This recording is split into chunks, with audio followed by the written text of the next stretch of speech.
year was 2027. Advances in biotechnology were helping people improve their physical and mental abilities to an amazing degree. Provided, of course, they had enough money. A new breed of people was emerging, half human, half machine. And in Detroit, at least, not everyone was happy to see it. I'd just landed a job as head of security at Sarif Industries, a cutting-edge biotech firm. David Sarif himself handpicked me for the job, said he needed me to keep his people safe. My ex, Megan Reed, was one of them. Brilliant neuroscientist, Megan had found a way to make augmentation safe and affordable for everyone.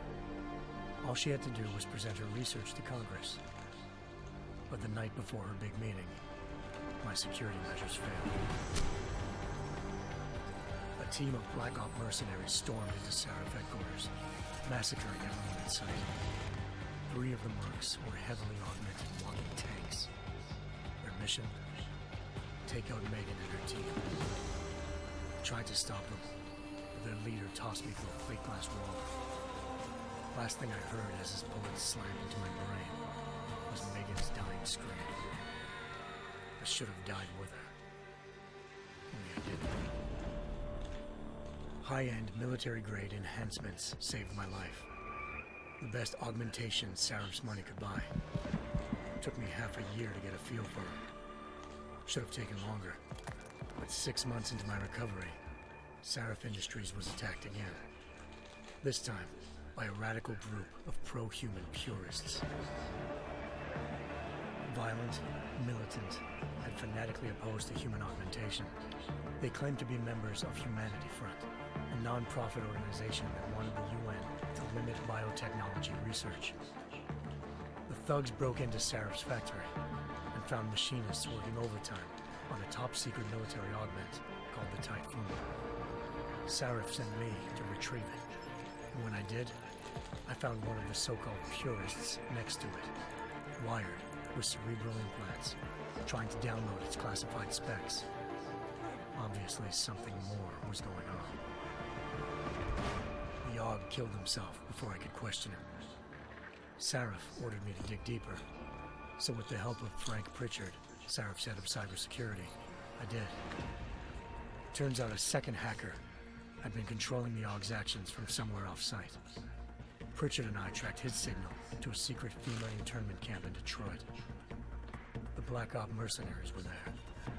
The same mercs who'd left me for dead 6 months before.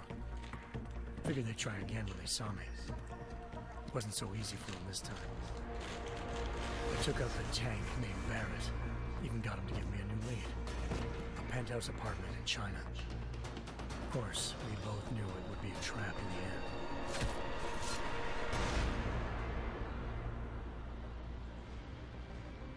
Hengsha Island, China. Home to a city so crowded, they had to build a second city on top of it. Trying to find clues in Hengsha wouldn't be easy. Lucky for me, I wasn't alone. Farida Malik, Sarif Industries' ace pilot, had lived in Hengsha before. A good person to have on your side. She knew enough about the place to get me around. Malik dropped me in the lower city, close to the penthouse Barrett had told me about. Bell Tower Associates, a private security firm under contract to the Chinese government, had agents tossing the suite when I arrived. Just not for the reason I'd been expecting. Turns out the man who lived there was a criminal hacker named Van Bruggen. The same hacker who'd been remotely controlling the AUG in Sarif's factory. Van Bruggen's panicked decision to force the man to commit suicide had been a mistake. Now his mercenary partners were gunning for him, and I needed to find him before they did. Locating Van Bruggen meant playing nice with the Triads, Hengsha's organized crime lords. They had the hacker holed up inside a low-rent capsule hotel. By the time I found him, Van Bruggen had no qualms giving up the woman who hired him. Zhao Yunru, president of the Taiyang Medical Corporation. According to Van Bruggen, Zhao wanted to monopolize the augmentation industry and had hired Black Op mercenaries to destabilize her competition. Sarif Industries was at the top of her list. To prove this, I needed to get inside TYM and grab a surveillance hologram off a server. I suspected Van Bruggen was hiding something when he told me this, but nothing could have prepared me for what I saw. Megan wasn't dead. She and her 4 best researchers had been kidnapped, spirited away somewhere while their kidnappers made it look like they were dead. Desperate to learn more, I confronted Zhao in her penthouse.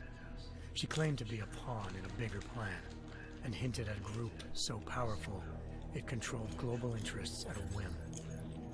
Then she slipped into a panic room and hit the alarm, forcing me to make a very quick exit. I figured Zhao was lying, but part of her confession made sense. David Sarif had been worried about his people. So worried, he'd required all of them to have subdermal locator devices surgically implanted. The GPLs would have been broadcasting the day of the attack. But Zhao said a single call to Picus, the world's leader in global 24-hour satellite news, had turned those signals off. I needed to fly to Picus headquarters in Montreal if I wanted to learn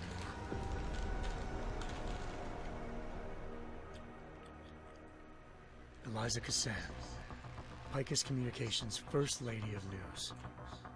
Malik thought I was reaching when I told her Eliza was involved in this. The world's most famous news anchor, working with a mercenary hit squad. But when I confronted Cassan in her office, she freely admitted to jamming Detroit's satellites the night Megan's team had been taken.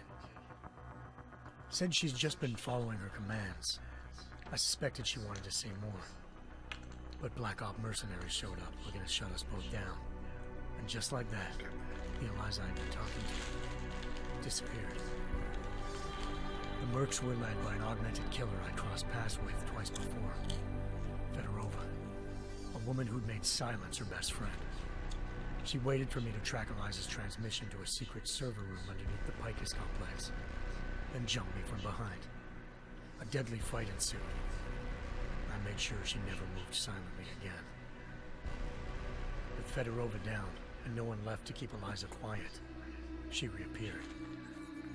Turns out Picus's First Lady of News wasn't a lady at all. She was a sophisticated AI program, engineered to monitor data streams and control what people believed. Eliza told me the Mercs had brought in a Humanity Front doctor named Isaiah Sandoval to remove the scientist's implanted tracking devices while Detroit's satellites were down. She also told me to speak to David Sarif if I wanted to learn more. By the time Malik and I got back to Detroit, tensions between normal and augmented citizens had reached a flashpoint. Riots were breaking out in several cities, and the UN was being urged to intervene. Sarif was trying hard to convince Hugh Darrow, the inventor-turned-philanthropist who'd once been a leading proponent of enhancement technologies, to help stop a possible regulatory vote. Sarif had a lot riding on Darrow. Megan's discovery would have given millions of people the chance to evolve beyond their normal human abilities, and at the same time catapulted Sarif Industries to the top of the Fortune 500. According to Sarif, Megan's kidnappers knew this, and didn't want people evolving unless they controlled how it was done. He called his enemies Illuminati, and urged me to keep searching. Determined to do so, I tracked down Sandoval via America's most outspoken augmentation opponent, Bill Taggart, Sandoval's boss and founder of Humanity Front.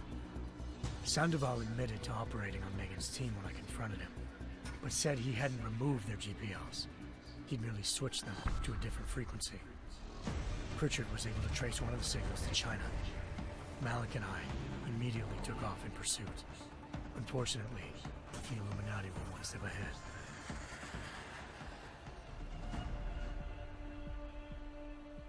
Ambushed.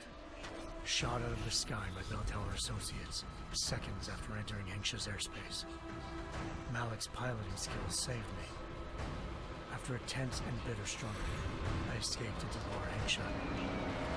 The tracking signal I was following led straight to the Triads, or more specifically, to the augmented arm of Tong Si-hung, leader of a gang of augmentation harvesters. Tong said they'd taken the arm off a corpse, which Bell Tower had left at their door, meaning at least one of Sarif's scientists was dead.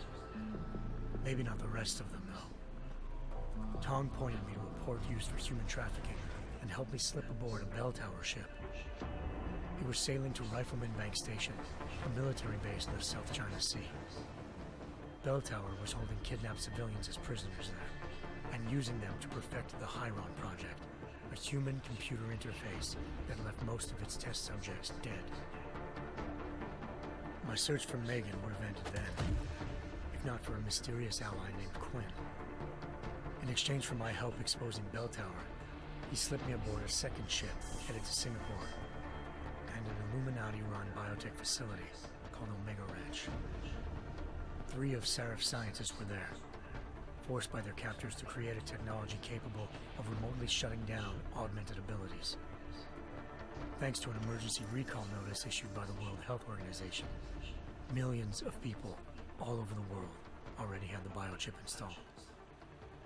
With the help of the scientists, I tracked Megan to a private section of the ranch. There, I ran into Yaron Namir, the walking tank who'd put a bullet in my brain the first time we met. He'd teamed up with Zhao and was hoping to catch me off guard. But their little ambush didn't work. I found Megan in a suite belonging to Hugh Darrow, the billionaire philanthropist who Seraph had called on for help. Darrow had convinced her to go along with the biochip plan by promising to sabotage the tech. As she was explaining this, Darrow appeared in a global broadcast, telling the world that augmentations would be the death of mankind.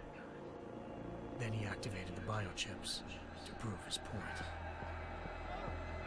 All over the world, augmented people flew into a killing frenzy. Darrow had betrayed everyone, and it was up to me to set things right. To do it, I had to reach Panchaea, a massive installation in the Arctic Ocean. As I raced through corridors built by an all-augmented workforce, I saw death and destruction firsthand. By the time I shut down Darrow's broadcast, I knew the damage he'd done. Still, humanity's future remained unclear. How would the world react to this sabotage? Would people ever regain their faith in augmentations again? What would be the Illuminati's next move? Only time will give us the answers.